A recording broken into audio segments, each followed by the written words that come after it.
Medico legal case అంటే ఏంటంటే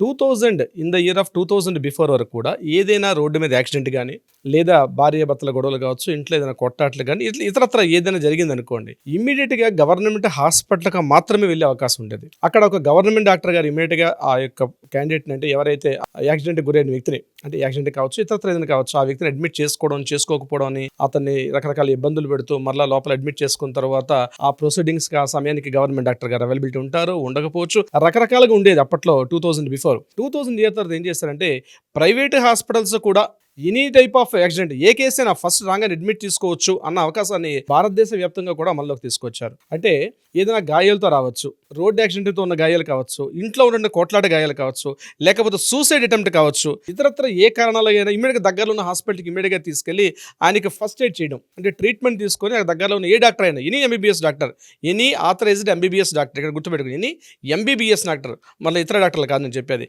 any MBBS doctor ఇమ్మీడియట్గా హాస్పిటల్ అడ్మిట్ చేసుకొని ఫస్ట్ ట్రీట్మెంట్ ఇచ్చి అసలు ఏం జరిగింది అన్నది ఫస్ట్ ఇన్ఫర్మేషన్ రిపోర్ట్ మనం పోలీస్ స్టేషన్ ఎట్లయితే ఇస్తామో, హాస్పిటల్లో పేషెంట్ అడ్మిట్ అయిన సందర్భంలో ఆయన కండిషన్ ఎలా ఉందని చెప్పి ఒక రిపోర్ట్ రాస్తారు. ఆ రిపోర్ట్ని ఎంఎల్సి అని అంటారు, మెడికో లీగల్ కేసు అంటారు.